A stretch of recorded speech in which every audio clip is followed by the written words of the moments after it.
Good evening, everyone, and welcome to another edition of Cop Talk. It's back. Boys are back in the building. I tell you what, bloody cold out here, mate. I tell you, bloody. It's not that cold. It's not that cold. It's bloody taters, mate. I telling you. From when September? You only get one set of weather where you live, mate, in Croydon. You know what I mean? It's only one set of weather out here.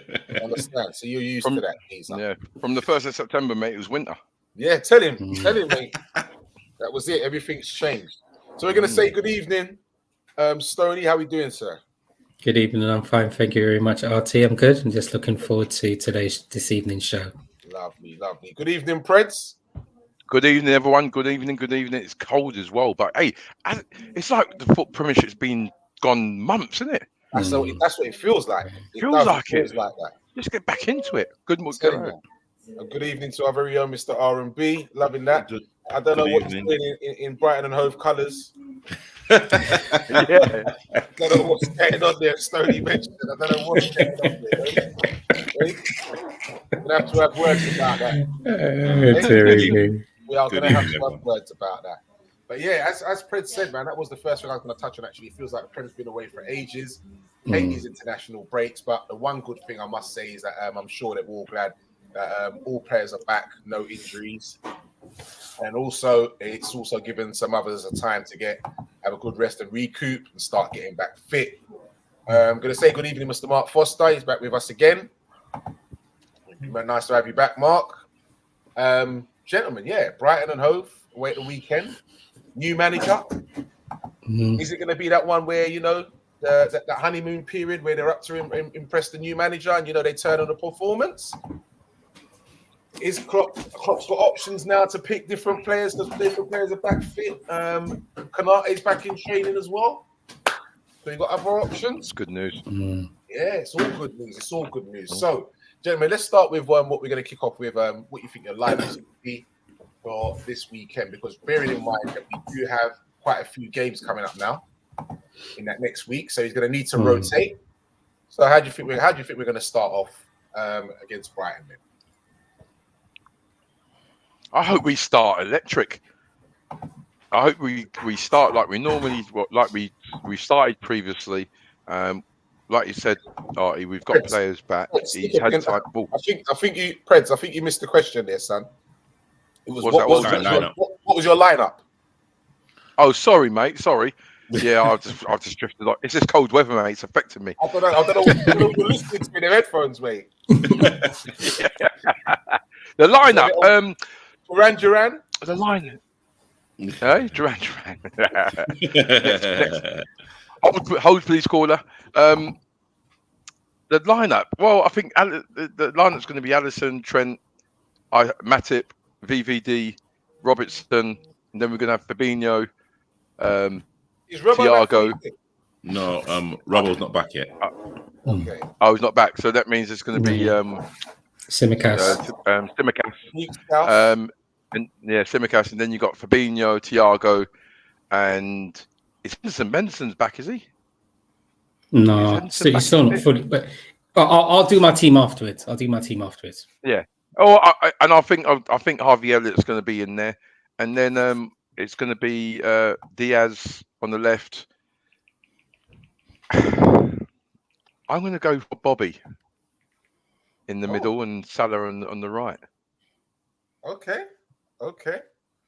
And I know Nunes. Alisson in goal, right back. Trent. Centre backs would be VVD and Matip. Tsimikas on the left. Three in the middle. I think on the pivot would be Fabinho. Two ahead of him would be, Elliott and Thiago. Diaz on the left, Salah on the right, and Darwin up front. Okay, Stoney. It's interesting. Yeah, I don't think there's much player or positional changes for me. So, Alisson in goal, Tsimikas at left back, Trent at right back. Do you know? I know we've got a lot of. Well, this game's just as important as all the other ones. Well, we got Arsenal, we got City, and then we got double Rangers. Yeah. Even though I know that Virgil scored for the Netherlands. It wouldn't surprise me if he played Ibrahim and Matip for this game, you know. So I'm going to do a wild one. I'm going to do a mad curveball and say that he's going to play Konate and Matip at the back, centre back for us. I think in the middle of the park is going to be Fabinho. Obviously, Thiago was rested, didn't go out on international duty. So I think it's going to be Fabinho, Thiago, and either Elliot or Melo, because I know Melo's obviously stayed back and he's done a lot of training. So yeah, I'm undecided whether it's going to be Harvey Elliott or R2 who's going to play there. Thiago, Salah, and you know I want to go for Jota playing centrally.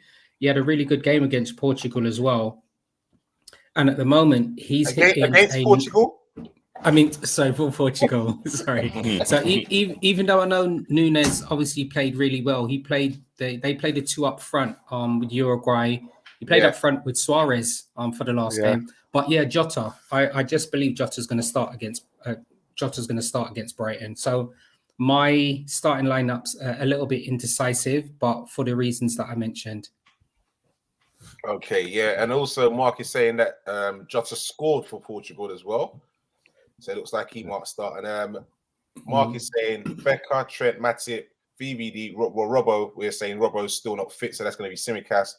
Thiago, Fabinho. He's saying Carvalho to start. I think Carvalho had a little knock though, you know. So I still don't think he's fully fit. Salah, Jota, and Diaz. Okay.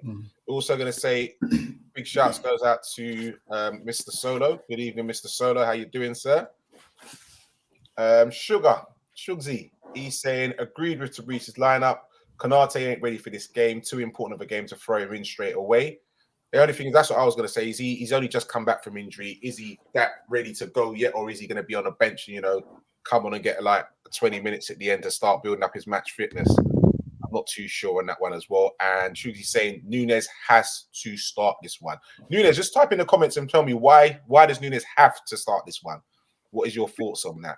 You know what I was a bit indecisive. That's who I was a bit indecisive with because he scored during the week, didn't he, for Uruguay?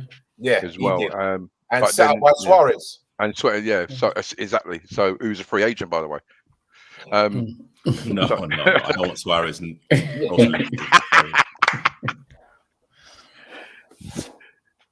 Nah, we don't want Suarez back now, man. We've moved on from that. So, gentlemen, your choices of strikers, what I want to pick out on. Why would you say Jota? Why Nunes? And why did you say Bobby? You all picked 3 different strikers, actually. Yeah, you're right. Why? Why did you pick that particular person and not the others?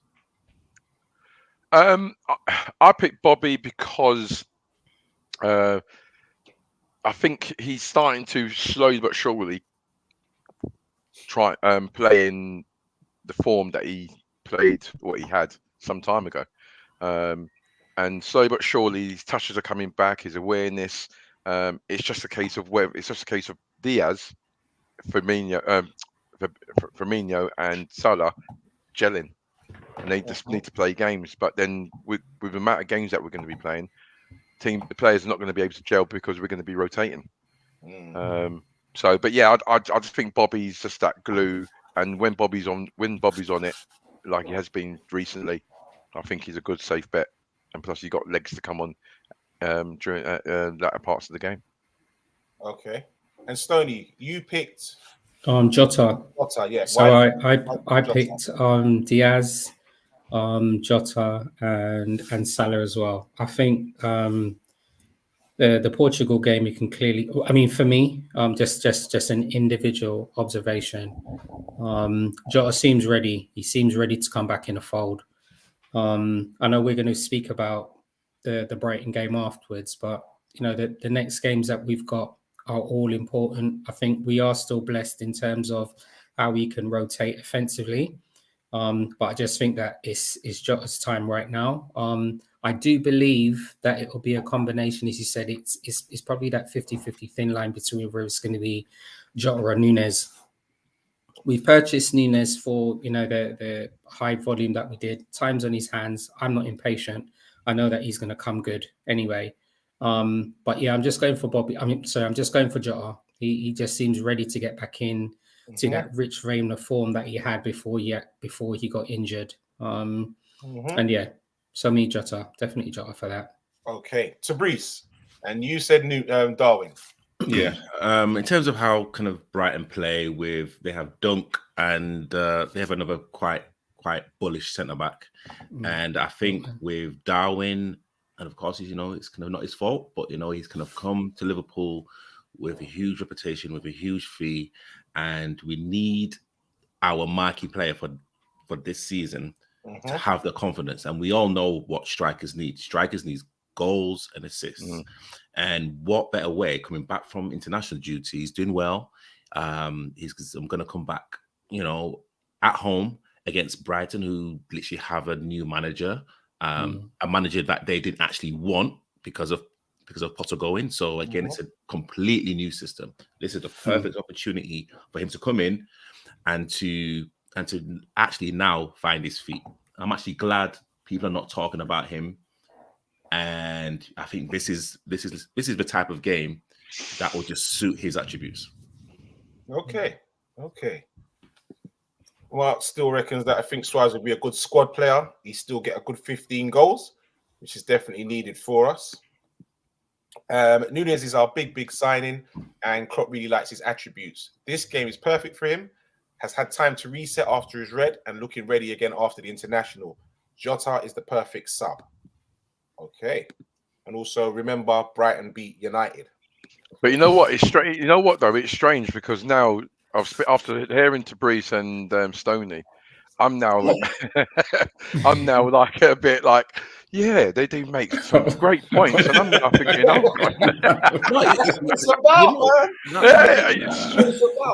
some great points. Start questioning yourself. Oh, yeah. But you know what? This is like the reason why we needed Darwin, because now we all have options, and we have different styles of play. So, again, we don't know what Brighton are going to come with. Like, is it going to be the honeymoon period where they're going to be up and at it? Are they going to say, come and break us down? At least we now have options. But you see what you said there, and everyone was talking about that when we knew we was getting him, and when we actually signed him. Yeah, we've got him now, so we can play a different style of football, blah, blah, blah. But to be fair, in the games that he's played, we haven't played that different style of football. I don't think we've played totally to his strengths, to be honest. And that's the worrying thing for me. I agree with you, Nat, about the RT as well. And I know I've mentioned on previous shows as well. So coming to the end of last season, when Mane was playing more centrally for us, we were playing with Mane at the almost at the tip of the offensive line, as opposed to, Bobby would drop behind more as like an ambush. Mane was more at the tip, more as like the focal point. And in my own head, I thought, all right, so now we've bought Nunez is going to replicate the system we were trying to implement before, with Mane being at the top. It may be something that Klopp is still wanting us to try and adjust to, but you're right, with him getting a red card and him not being available, maybe Klopp hasn't been able to do that. And as we said, we know Jota got injured and that, so we'll kind of see how that kind of maps out. But you're right, Archie, I agree. It just does give us so much options and another dimension of playing. Yeah, but we need to find a way to utilize that and play to his strengths. Because obviously there's a lot of talk already about, he's a big flop and waste of money, this, that, and the other. It's only been like 6, 7 games, and he hasn't played all of those games either, to be fair. So yeah, I think one of the things that will help him along is if we are actually playing to his strengths. Yeah, that will definitely help him along as well. So we're going to say good evening to Global Mapping Surveys. Hey, by the way, that's a plug here, gentlemen. So yeah, I was just about to say that. that is serious. Oh, hold on. Okay, very so is that a sponsorship then? Yeah. We got to talk. Yeah. Okay, so that's kind of definitely that's different.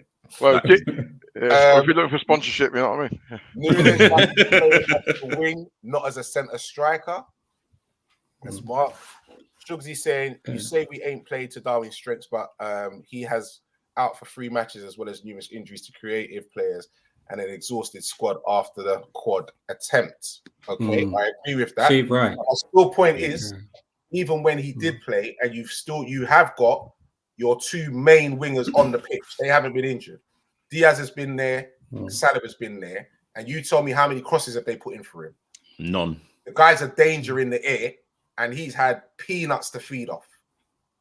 Peanuts. Well, I'm not worried. I'm not talking about the other guys, because the other guys you're talking about, Thiago and that's through balls and things like that. They're not going to really be putting in crosses so much.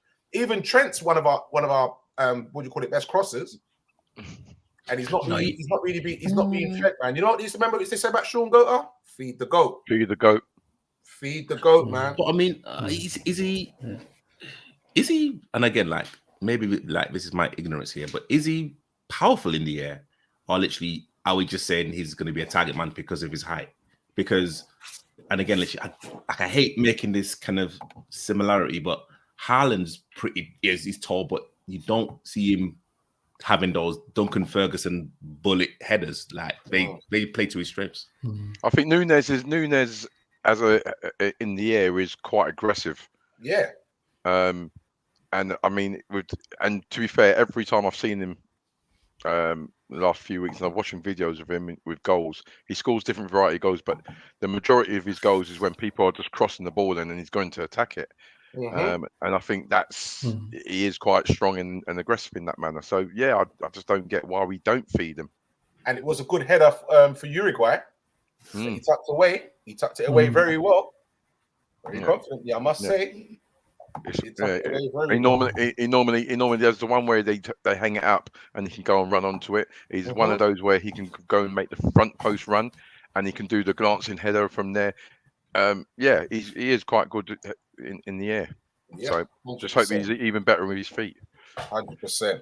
So, gentlemen, as usual, you know, well, we all know this. Everybody knows this, that we are going to line up in the 4-3-3. As we do. It's like it's written in stone. It is absolutely written in stone. But what do we really need to do to beat Brighton? Because Brighton are a decent team, not a team of individuals, but they, as a team, as a collective, they are a decent team. To be fair, and they do give it a go. Yeah, you were right. Yeah, you're right. I think the interesting thing is going to see is, as you were saying, it's probably to see whether they're going to continue playing in a similar system to what Potter had them with, because they played like the 3-5-2, or they were playing a 3-4-2-1. But either way, they were usually playing with the three at the back, weren't they, with Dunk, Veltman, and Webster. But the new manager, the Italian Roberto, so where's he come from? Shakhtar Donetsk and Sassuolo. He was usually playing a 4-2-3-1. Now, I'm not too saying I don't know enough about the coach to say if that's how he's played all of the time, but it'll be interesting to see if at this early stage he's going to move Brighton from playing the 3 at the back to the 4 at the back, and then to see how they adjust to playing against us. Because guess what? As Artie just said, we're playing a 4-3-3 either way, all right? So it'd be interesting to see how they play. Are they going to be possession based? Are they going to continue to be extremely patient? Is McAllister, who I believe McAllister has been one of their most standout players this season, is McAllister still going to be as effective playing in the position that Potter had actually played him in? And if you look at historically, I know there are only stats, and stats are there. We haven't really always had the better of Brighton. If you look over previous seasons, some of those it's usually 1 goal difference, or they've been draws.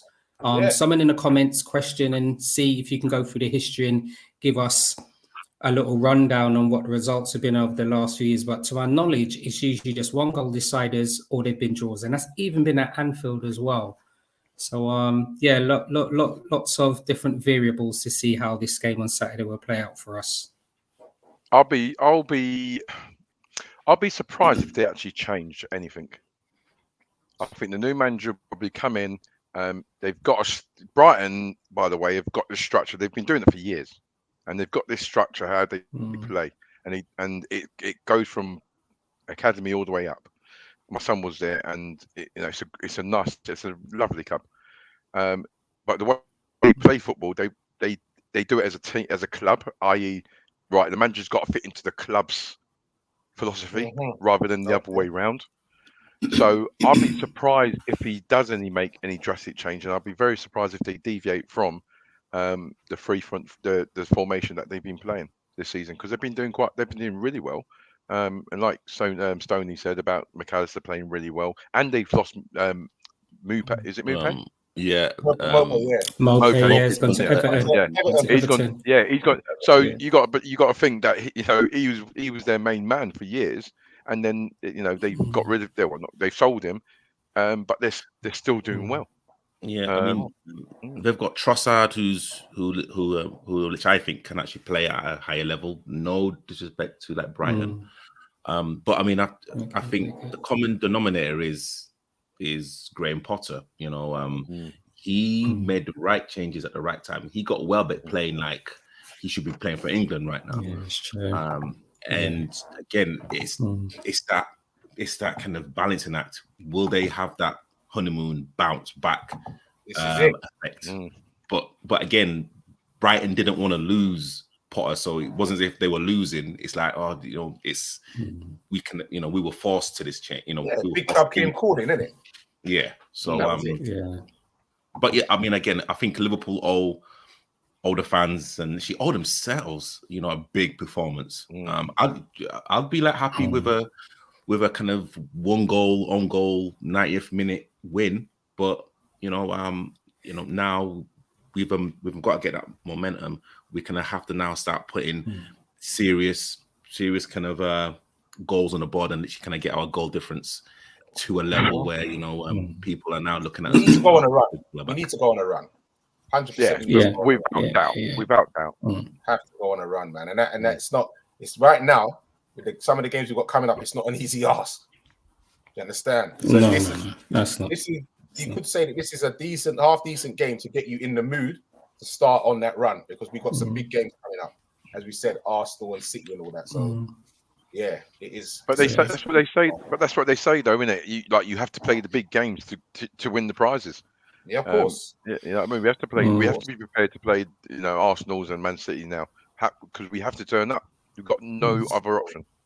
Mr. Sugarcane says Thiago sets the tempo for our team. Ball position and playing in our assist merchants is why him not being there is an issue for Darwin. Very good in the air, but he is not Sean Gota. He has more blows. Yeah, I know. I wasn't saying he was Sean Gota. I'm saying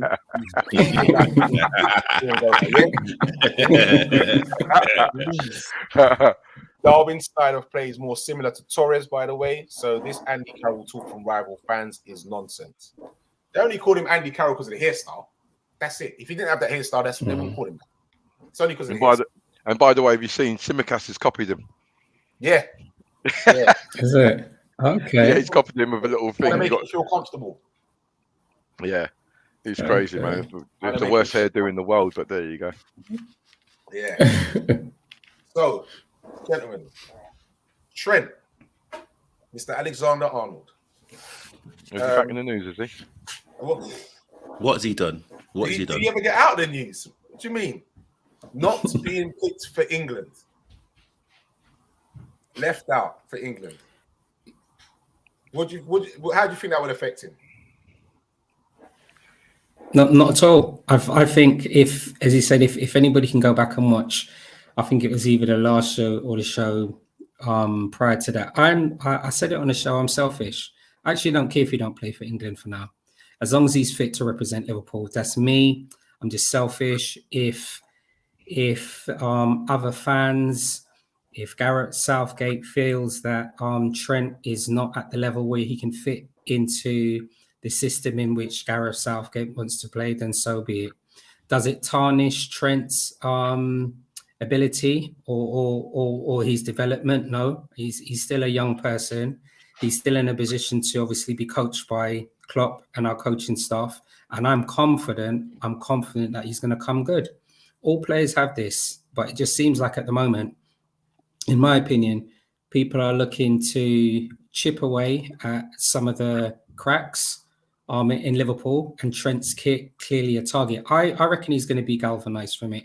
He looks like he's a young man who will probably have an opportunity to sit down with some of our technical staff And if he then has to make some adjustments to his play, I'm sure he'll do that on the defensive side, because offensively he's wonderful. But these players or some other fans or pundits or whatever, they think that everybody's ready-made. They're not. He's still in a development stage, so he's going to come good. So yeah, that's just my opinion on that anyway. Well said there, Stoney. Tabrice. So I think it's going to affect Trent mentally, definitely. I think, again, I think it was a few years ago, people were lauding Trent as possibly being the next England captain because of his ability and actually what he could do in the ball. And I think it's nonsense when people are talking about his defending for England, because I believe he's not really played, I'd say like a top tier international team first and foremost, and it's actually laughable when you kind of think about the defense. Harry Maguire that seems to get crazy amounts of minutes, and he's not even played a single game for like United, and he seems to be kind of almost pushed to the side, and everyone's just on about Trent. I think he should go to the World Cup. I think he should be starting at right wing back. I want a confident Trent, because a confident Trent brings a different dimension to Liverpool. And I don't know why it's Trent's turn.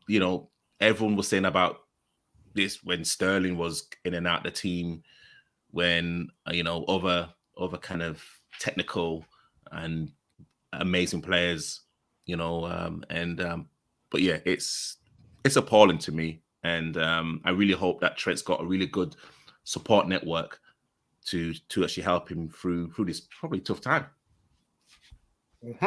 Okay, now I have a different point of view. Prince. I hope it affects him in the right way, in the positive way. And I think last time he did get dropped from England, he responded in a positive way. But the thing I say to people when they say about all this about Trent hasn't got a God-given right to play for England. He's got to play for the shirt, and he's got to be in good form.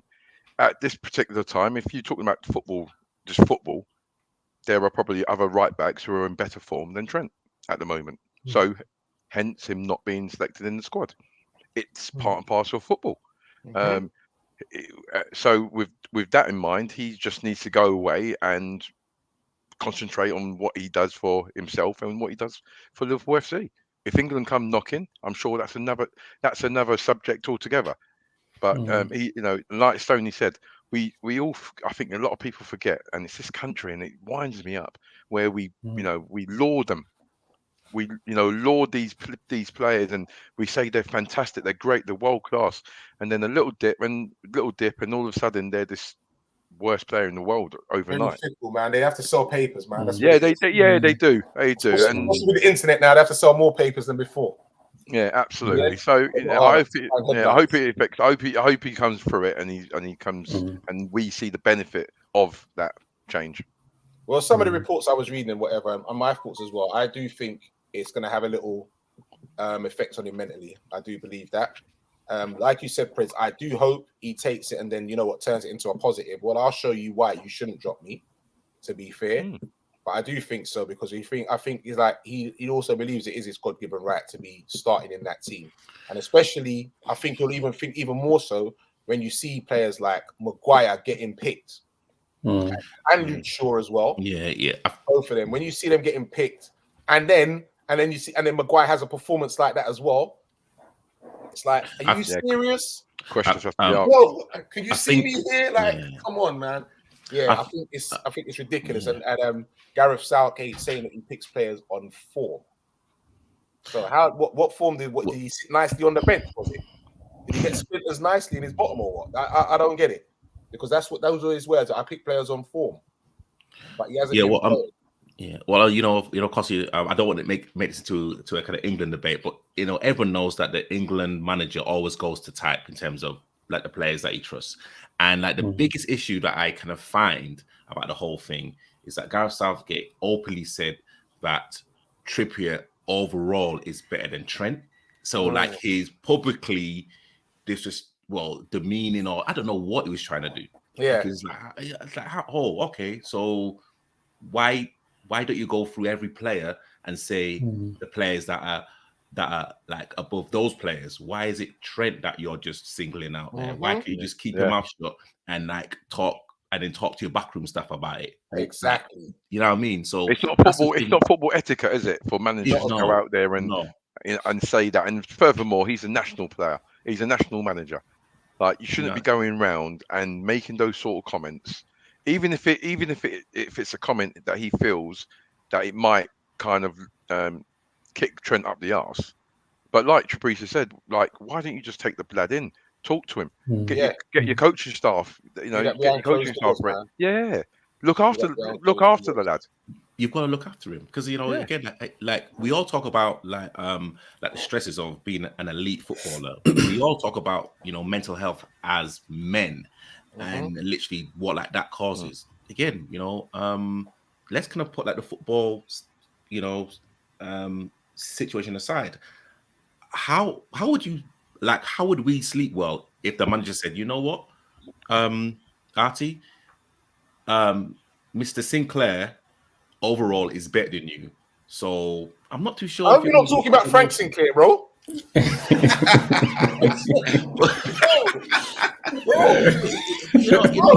Oh, he was ready for that one, man. He was ready for that. You know what I'm saying? And literally, if we kind of just strip everything away, footballers play football as their job. It's a job for them. So literally, someone is demanding you at your workplace and saying, someone is better than you, and that's the reason why I believe you may not be. And again, like, it's gonna affect him 100%. Of course, I reckon so. So Sugarcane saying, technically speaking, Scousers don't like the English anyway, so Trent will be fine. Mark reckons that Klopp will talk to Trent, so Trent will be fine. Trent's style of play doesn't suit Gareth Southgate's style. Remember, Southgate was a defender and had zero attacking ability, so Trent isn't for him. Good evening, Mr. Omonde. You like that, mate? That's right. Hit that like button, hit that share, and also subscribe. Good to have you on board, Mr. Omonde. I know he's going to have something to say, especially about Harry Maguire. We know that. I'm more worried of the style of Milner tackling at the minute. He's leaving us wide open at the back. Milner ain't going to get near the squad now. We got players fit, bro. He'll be a final 10-minute man. That's his job. Good evening, Mr. Thought of the Day. When you sign up to be a player at any level of football, you understand you might not be picked. It's part of the game. You bounce back and keep it moving standard. And along with what Preds had said. Very true. Where are we at? I don't want to miss any. Hold on. Where are we at? It's baffling that Trent is not considered, despite the talent at right back. He is the one playing at the highest level and has major trophies to evidence it. That's what I was saying. Like, we all forget this. He's a 23-year-old lad, and look what he's achieved at 23, and he's still developing as a player as well. Trent, Sancho, Maddison are players that do not suit Gareth's nature. Had they been Brazilian, they get more caps. Or Spanish or German. James is amazing, but as a manager, you have to push to get the best out of world-class talents like Trent. Yeah, but there's a way of going around it, and like I said, football etiquette. Managers don't. It's not deemed right for a manager to go out and just go after a player publicly. Didn't he say he scouts first, as if to cast shade on England? I told you that. Didn't I tell you he'd say something? Look, leave Harry out of this. Sure, it's to do with James Trippier and Walker over Trent. End of the day, look how good England have been without Trent. Exactly. That is a good point. Definitely a good point. Yeah, so that's it. That's not bad there. They got James, Trippier, Walker, and Trent. 4 right backs. To be fair, they are 4 good right backs. Sorry, was Luke Shaw in there? No. Okay, James, left back. No, well, let's say that Walker's going to play right of the free, and then you got Trippier and James. You say Trippier will probably be like the left wing back because everyone knows that you can play there, and then you're going to be left with James. I think there's space for Trent. I really do think, but I don't think he's going to go. Yeah, absolutely. There should always be a space for Trent somewhere in that squad. But if you're a footballing person, you look at it. Okay, he hasn't had the greatest of form recently, but nor has Liverpool. And if there are other right backs at the moment who are performing, well, exactly. But that's we can get into the politics of why Harry Maguire is this, and I'm not going to go into Harry Maguire because Harry Maguire is a completely different conversation. But Trent can't help that. All Trent needs to do is concentrate on him and concentrate on performances for Liverpool Football Club.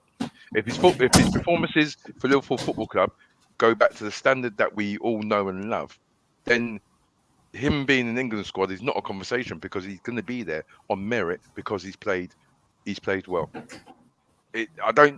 For whatever the papers and everyone talking about him, I think he's just going to shut away, concentrate, get your head down, mate. Let's start working. Okay, right. So, what do you guys reckon the score's going to be this weekend then?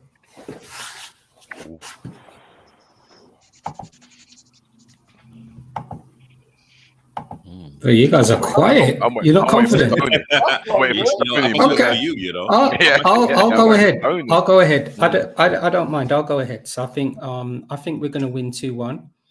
I revert back to what I was saying before is the games that we've played against Brighton historically, it's usually been probably one goal that's probably been the decisive factor.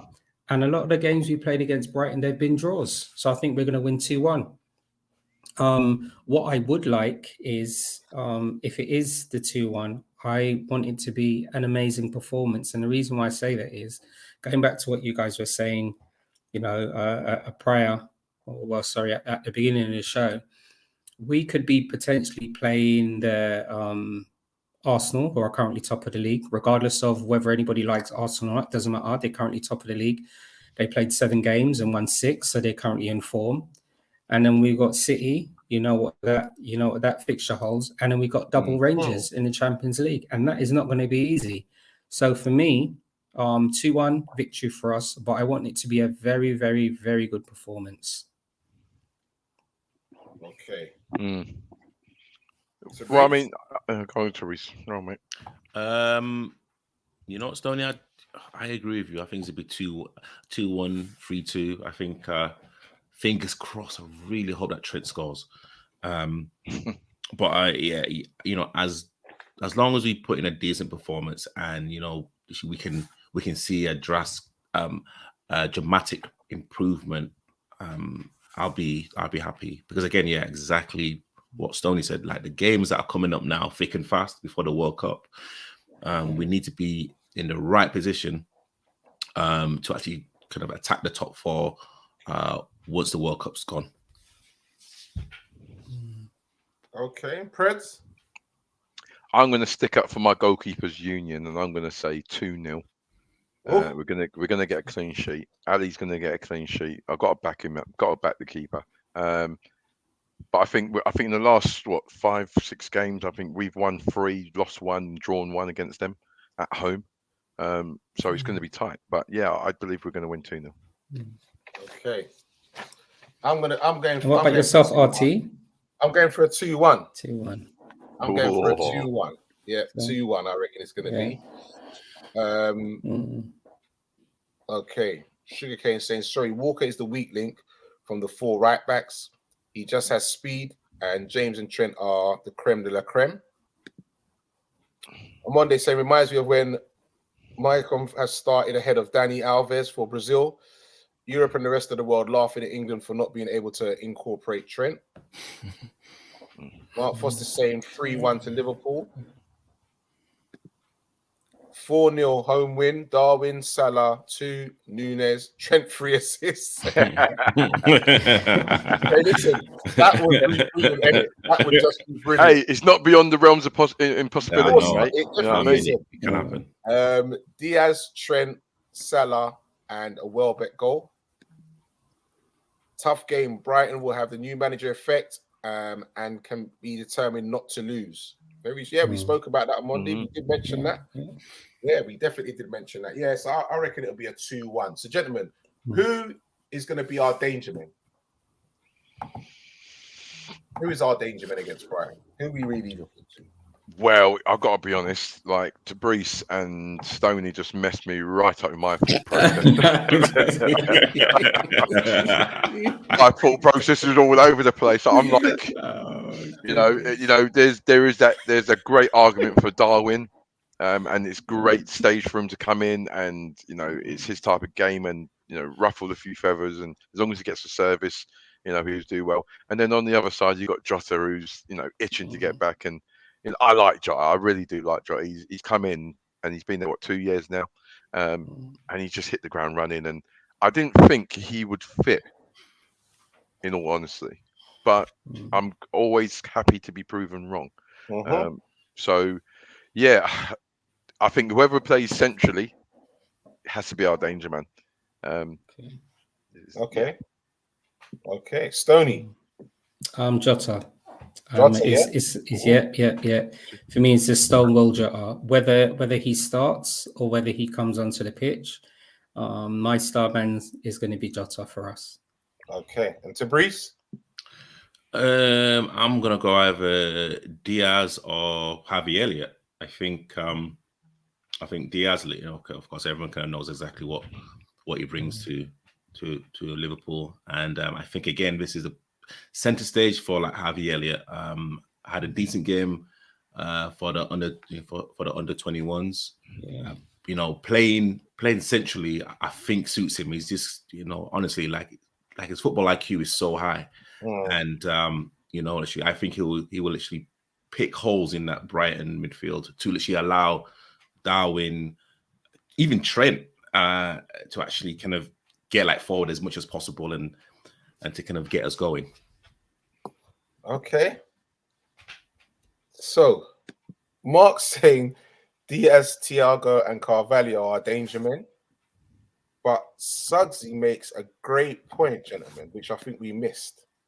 The irony about having a new manager bounce is that only relates to teams doing badly. Teams that do well and change bosses are known to have the reverse effect.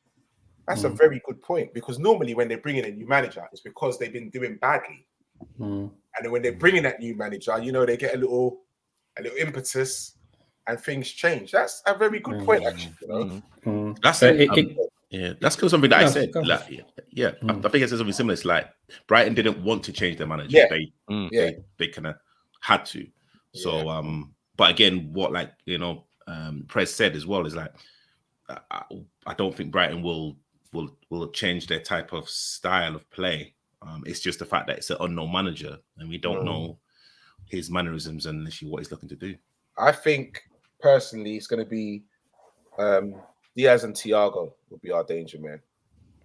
Diaz, for me, I just love the guy's attitude to football, man. Seriously, love that. And when he does something wrong, his attitude, as you can see, is so upset and so hurt, so passionate about it. I love that. And Thiago, how he just bosses the game, just controls the game, and he does it looking effortless. Effortless. Yeah. You see, you messed me up again, Artie, because now you chucking Thiago in the mix now, and I'm thinking, I don't know how you could leave Thiago out, to be honest. Did you see me go crazy like this? Because it just came in my head. I'm like, I don't know, man. I thought there was a wasp in the room or something. I didn't know. No. Oh no, that's a light bulb moment for me. Amande says, be careful. They will target you with long passes, bypassing your midfield and hitting the area behind right back area. Well, I know that if I was opposition manager, I know that I would be looking to do that. But I'm hoping that that's being addressed by us. I really am hoping that that's being addressed. And if so, if Trent is bombing on, hopefully Fabinho is doing what he will do and he'll step across and step in and cover for him at that point. I agree with Tabrice. You will struggle to get Joy wide versus a back five. So need him to pick out passes to forwards in the half spaces. Brighton are a solid unit. Yeah, we did say that. Yeah, they are. And as you said, I think the way, like we were saying before, they're used to that system that they play with a three at the back end. I think they've actually shown, regardless of who plays in midfield for them, because sometimes they play the 3-5-2, or as I said, they played the 3-5-1-1 or the 3-4-2-1. Whatever way, you've usually got Solly March, you got Gross. As I was saying before at the beginning of the show, I think McAllister's had a really good game. Cisado's been good. Obviously, one of you guys mentioned how well Trossard has played. I think it was Tabrice has mentioned how well Trossard plays. And when Mbeppo plays as well, you know. He might not be playing, you know.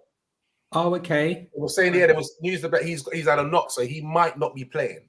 Okay. So either of those mentioned, when collectively those five, or if Mbeppo drops back just between plays in an ambush, they're a solid team. So you're right in saying it will also depend on our midfield. Brighton will be very, very, very happy passing the ball, but we have to make sure we have our correct three midfields playing to be able to manage that and be able to play the way in which we want to play. Personally, I do not think Brighton are going to sit back. I don't. They're going to come to Anfield and they'll come to play football. So we definitely have to be ready for that. I'm hoping that new manager is one of them guys who wants to stamp his authority and he just changes things all up. Nah, this is how I want to play. Two at the back. You know what I mean? Six in middle. I'm hoping that that's what he wants to do. I really am hoping that. Yeah, he's like, you know what? I'm stamping my authority. This is what I would like to do. And this is how I want to play. But to be fair, him coming straight in like that, you have to look, assess the players that you've got, and see if it's going to work with the formations that you really want to use. Look, any manager worth their salt is going to do that. But you know what? I think we've got to remember, have a sense of reality here. They're in the top four. Yeah, exactly. 6 games, bro. 6 or 7 games, bro. Yeah, I get that, but they've got the points on the board. Yeah, you know what I mean. Sure. And at the moment, the league table shows that they're in fourth and they're 4 points clear of us. So you know, if anything, slightly, well, not underdogs at home, but you know, we have to have that sense of reality as well. They're a good team. It's going to be a hard game, but with our quality on paper, we should win. Yeah, we should win. Yeah, that's right. On paper. Tired of hearing that, man. Shred that, bro. Shred that. I'll zip it now. No more. So, as we've been talking, who's the danger men for Brighton then? Who do we have to look out for? We've mentioned McAllister and Trossard. Yeah, I think Welbeck. You know, you've got a good film. His like willingness to run. I don't know if Lamptey is actually in the starting 11. But again, he hasn't been. He's been coming in. He played for a little while. Yeah. I think Truss. I like him. I like him though. Yeah. You know. Sorry. No, I was going to say Trossard is just. I think Trossard is the main danger man for them, and I think if you think back of it, I think he's scored in the last 2 games he's played against Liverpool at Anfield. He scored 1 and he's made an assist. And he seems like he quite enjoys playing at Liverpool at Anfield. So he's going to be definitely a danger man. I think it's the fact that we've named over 5 Brighton players. That's how much respect that Brighton have now put on the league. You know what I'm saying? Yeah, it's true. That's true, mate. They're a model that a lot of teams are looking to follow because you know if you look at it, you know it's a great project that they're doing over there. Yeah, and I think the other side it will be quite interesting as well with the new manager coming in. I know Welbeck's been playing really well so far this season, but they brought in 2 new strikers as well, and we haven't really seen them being integrated. Have they brought in? Was it striker from Germany, and I think it was somebody from South America. South America as well, is yeah. Was it Undav? Someone put in the comments if I pronounce his name incorrectly, but I'm sure they brought in 2 new strikers, Brighton.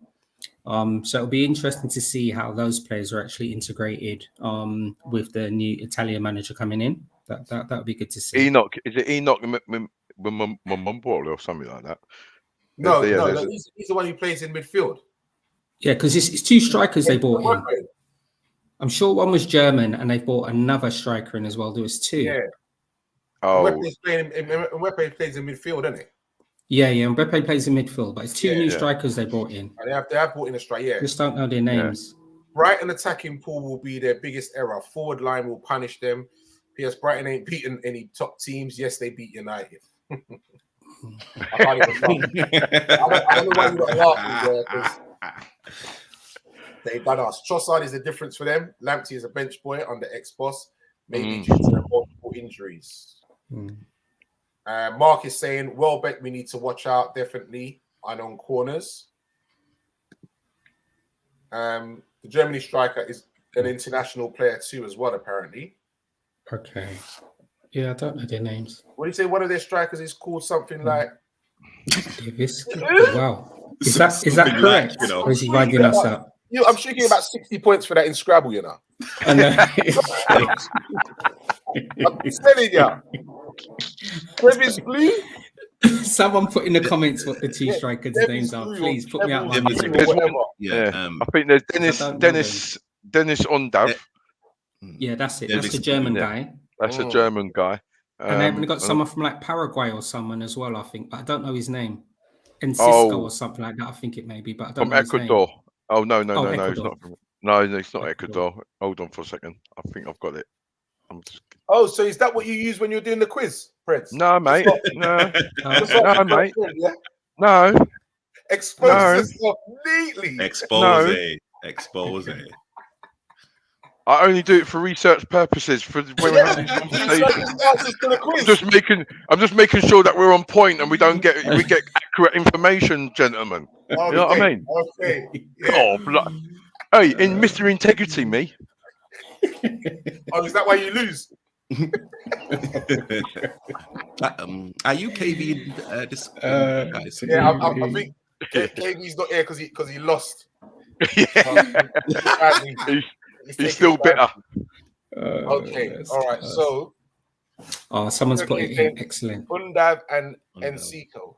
That's it. Thank you very much. I didn't find that one, did I? Well done, Sugar. Yes. Thank you. Well done, Sugar. Well done, mate. Well done. Thanks, Sugar, for getting me off the hook, mate. I ain't forgotten that, bro. Don't worry. I ain't forgotten that. Yeah? I know. Lee's like that, innit? Fucking that's in the locker. Clear scrutiny. Yeah, for you next time. But yes. Okay, so we're looking at a win, 3 points. Yep. Kick us off, get us in the right direction. And we've got something like about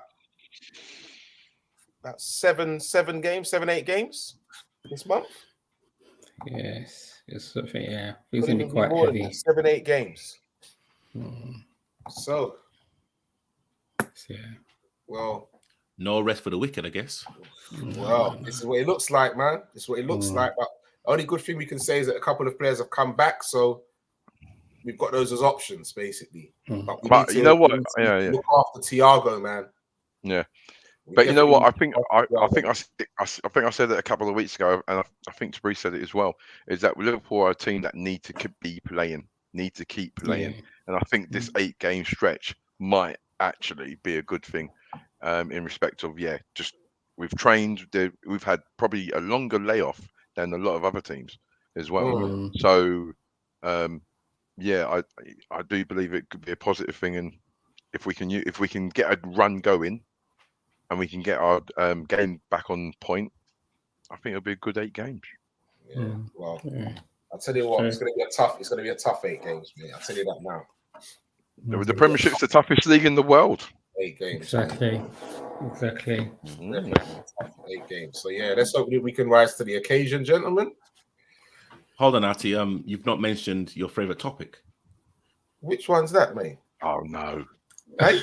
Oh no! If he says it, Which one's that? if he says it, he's got to get the helmet back on. No, I'm not, you know, transfer rumors, you know,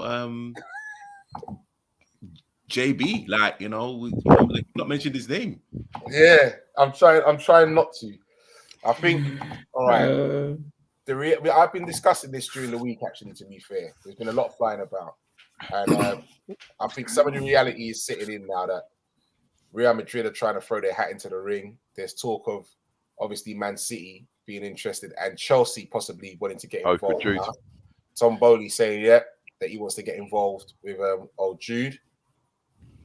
And I have to look at it like this: if it does come down to that, and it starts to be like a bidding war, we're out the race. Out the race. They start with a bidding war for the fee and wages. We're out the race. Not to say we ain't got the corn. We got the corn, but we don't spend it like that. We don't spend it like that. And that's actually starting to hit home. Like, you know what? I'm not even talking about this guy no more, man, because he stocks this guy every single day. Every single day, his stock's just going up. The price is just going up. His stock is just going up. And you know what? Credit to him. I want him to flourish. In an ideal world, he will flourish with us. But the figures that I believe Dortmund are going to be able to start commanding, especially after the World Cup, I think he's going to have an amazing World Cup. We can buy a stand with that. So, honestly, you know, credit to him. But I agree with you. Other teams are going to be looking at Jude as well. They're going to be looking at their financial packages, what they're able to do. And boy, if he's one of those that he does go, at least we can buy him on FIFA 23 when it's out. I think that's probably the closest that we're going to get. I buy him every time on Football Manager, bruv. Yeah, every time. So you know what? Man. There is talk about maybe Liverpool getting involved in January. Liverpool looking to rush through a move, and there's talk about using a player as part of the deal as well. Which what play would that be? RT? Exactly. Please don't say it's going to be that guy. Well, what player? I'll leave it up to you guys to work it out. But they would not do that to themselves. They just couldn't do it to themselves. Well, who? Sorry, what? You don't know who? Come on. Mark Foster. Look what Mark said. Mark Foster. Nabi. It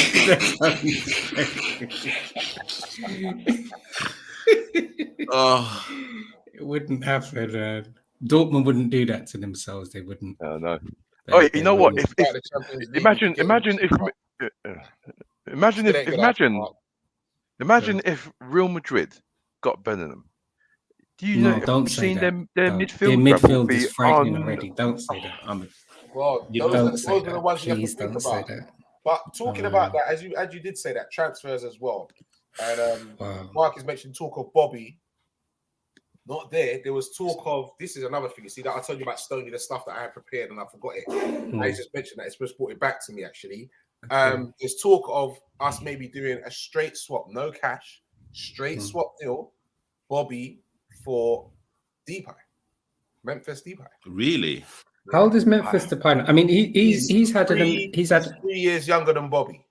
All right, so I think Memphis Depay has had a wonderful opportunity at Barca. Personally, I think they've disrespected him a lot. I don't know how they've managed to buy all of those million players and move them around and shuffle what they need to, but he's done nothing wrong there.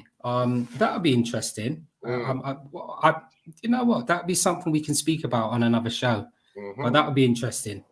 Yeah, I didn't think that deep Memphis would be a player that Klopp would fancy, but again, interesting. It would be a very interesting. Especially after he didn't cut the mustard before in the league. But you know what? Neither did Salah, neither did De Bruyne. True, it's so true. Yeah, but he's a former. He played for that team in Red up north, isn't he? In Manchester. I know. So that's a bit of a sticky wicket, that one. Yeah, very. Yeah. Well, so actually, are we kind of coming to the conclusion that out of all of those clubs that Artie mentioned that are after Bellingham, that we're small fish. No. I'm not saying we're small fish, and I'm glad. Throw that in there. Let's provoke some people to Brees.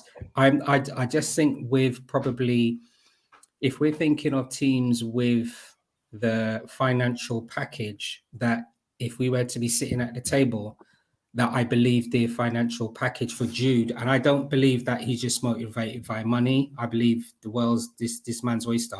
But I'm just thinking here, I'm just going to throw three teams that's in there very quickly, right? So if it was Real Madrid, if it was Man City and Chelsea, we've got a problem. If it's those other three coming in, that's just my opinion. The reason why I say that, right? As Pred says, Real Madrid's midfield is already breathtaking. If they add Jude to that, then there's a problem. Man City can add to their midfield, and they've got the financial package to add to their midfield. And Chelsea, under their new owner and new manager, will probably be looking to add to their midfield as well. And I believe they have the financial clout and muscle and attraction to bring you to Stamford Bridge. So that's the only thing why I'm thinking, and I kind of agree with Artie on that. We could, right? We could pay. Jude wanted like 350, 400. We could pay that. No, so we're not disputing that we don't have the money. But if it comes to a bidding war and it starts who's going to pay the most, then that's where we're going to lose out.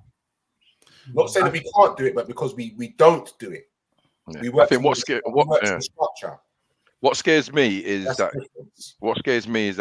I think the biggest rival we have for Jude, well, I think all of them are big rivals, but it's quite scary that Real Madrid got rid of Casemiro, and and they've got a large chunk for him as well. So I mean, that one it kind of scares me slightly. And you know as well, Preds. You know what scares me a little bit more while you saying that as well. Yeah, their stadium's going to be near. They're going to want a marquee signing to unveil that new stadium. And could you imagine if they unveil that new stadium with Jude? Oh my gosh! And it's in no way saying that, and it's not saying. I should laugh. I mean, and it's not saying that we're small fry. We're not small fry, but if there's so many other elements to this move that it's like. I mean, our new stands opening. Is the new stands opening in a few months as well? But nothing in nothing like Real Madrid. I mean, And by the way, as well, gentlemen. So I don't know if you've already seen as well to mention that we signed that new sponsorship deal with Coca-Cola. Really? I've not seen that. No, I've not seen that. Didn't know that. Yeah, I signed a new sponsorship deal with Coca-Cola, so that's more money in the coffers again. Okay. But is that going to be invested in the squad, which it needs to be? I think the only club that I'm fearful of is Man City getting Jude, and I don't like to talk about players that we haven't got purely on the fact that I think out of all of the clubs that are vying for his signature, I think it's Liverpool and Man City that seem to be stable, and his character seems to be very level-headed. Like he's, I think with the I don't want to call it a circus, but at Real Madrid, there's just a lot of stuff going there. I think he definitely wants to better his career, and I think at Man City and Liverpool, especially at Liverpool, it's a rebuilding process, and he will be the main guy there. So that could work in our favor. But yeah, it's only Man City. I mean, Chelsea, I'm not really. Chelsea, come on, it's only Man City that I'm really. Sorry, before we go, Lee, how do you lot think? What do you lot think about Marco van Basten's comments regarding VVD? Has anyone else seen them? I did see something about that. What did he say? Yeah, Marco van Basten kind of lauded it on Justin Timmer, but he said VVD simply does nothing. He doesn't get involved in the actual build-up of the play. So it's like, well, take him out the team and nothing changes. And he's been quite critical recently of VVD. So I'm like, what do you make of that? I think that's quite an interesting comment as well. I think what I will do, I'll probably go back and do my own research to read up on a little bit to extend on that. I think the interesting thing would be for that is for Marco van Basten, if he's made that comment, is this person supposedly that hides and probably doesn't do anything. He got a big award a couple of years back though, didn't he? That defender. Oh. So that would be interesting if the player that made the comment can view Van Dijk's performances leading up to that amazing individual award and try and break it down from there. I think that's the only way that I would probably counteract that. But you're right, I'd go back. Preds, I was unaware of that, so I'll do my own research. Yeah. Find out what's happening. I did see something about that, to be honest. Yeah. Cool. Right, just before we go, Mark says that we are looking at Benfica midfielder 2 as well. 22-year-old, but can't remember his name. Okay. I don't know. Oh, I did see that the other day. He's a playmaker. Open up that other tab, Preds. Open up the other tab. Preds is moving like Rain Man in there, bro. Hold on, I'm taking notes. Yeah. Like Rain Man in there, bro. Sorry. I mean, I don't know if this is like the right platform. I just wanted to briefly talk about the Brazil-Tunisia situation regarding like the racism. Oh, Richarlison. And literally how place in France, yeah. Yes, and literally how long FIFA I can literally getting all of the information. It's absolutely appalling. Absolutely appalling. And literally we are kind of talking about football that literally creates billions of dollars, pounds, like whatever you literally want to say. And it's taken them like more than 24, 48 hours to actually get this done. When teams want to make a Super League, how quick they were to shut that down. I think for FIFA to say we stand by the player is absolutely appalling. For like us as black men, as kind of people of influence on the pitch, the only way things are going to change is if everyone comes off the pitch and literally cause chaos. And literally, I'm not saying cause like aggressive chaos in terms of let's hurt them. Let's kind of hurt their pockets. Let's hurt. That's the only thing they understand. That's the only thing that they understand. I'm going to advocate for that, and I've always said it. You know what? Walk off the pitch, man. Walk off the pitch. You got all these people, like you got these. There's like they said, there's a few spoiled apples spoiled a bunch. So you've got all these people who've paid their money, and now they're not going to see a game. Anarchy, bro. It's anarchy. You understand? And also for me as well, another one I said as well.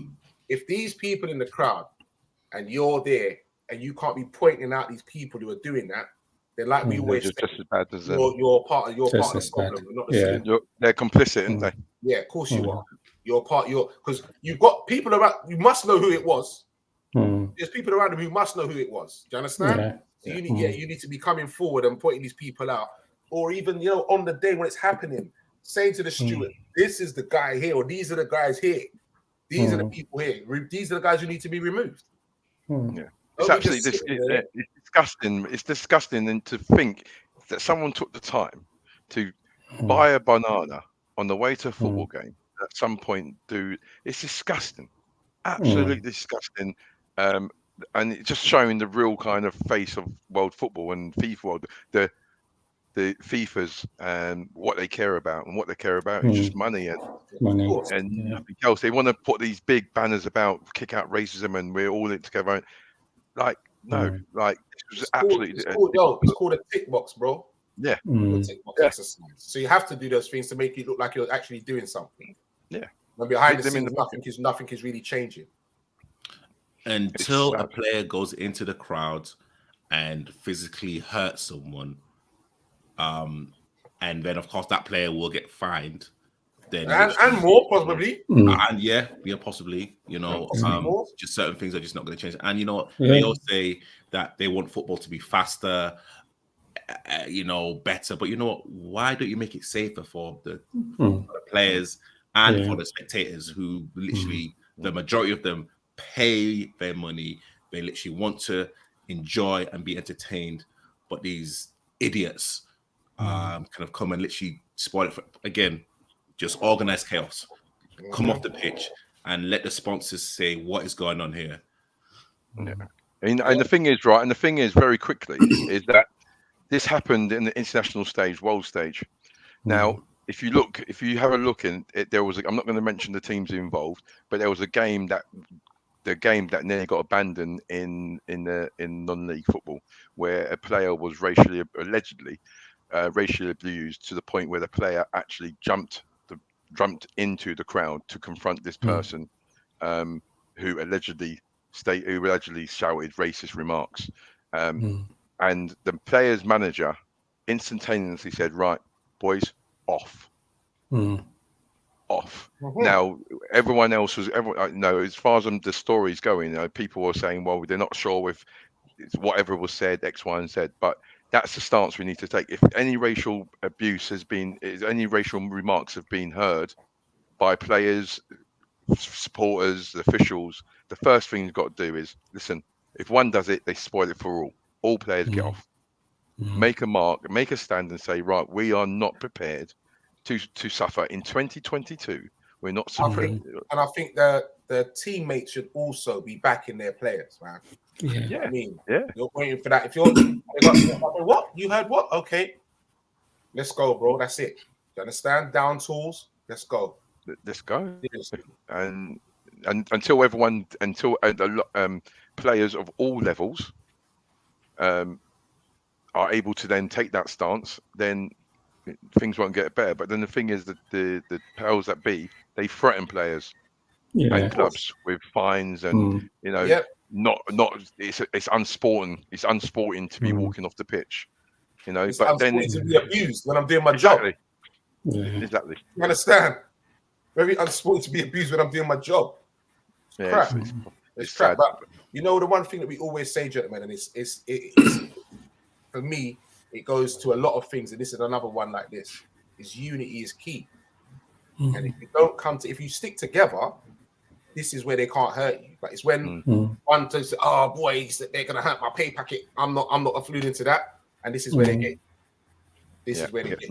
You have to. You have to be a collective, and if you're a collective, that's when they can't stop you, man. Definitely, my brothers. Good point. My brothers. All right, Prince. Nice. It was nice to have you nice and early today as well, man.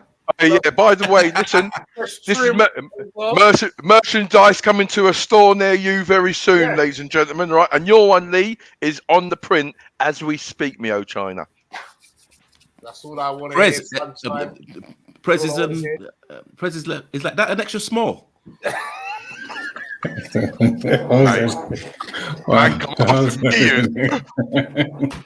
gonna politely keep a silence on that one. I'm not gonna decline to say anything. I reserve the Fifth Amendment. I'm not saying diddly. Friends, all you need to do on his one, just put Matthew.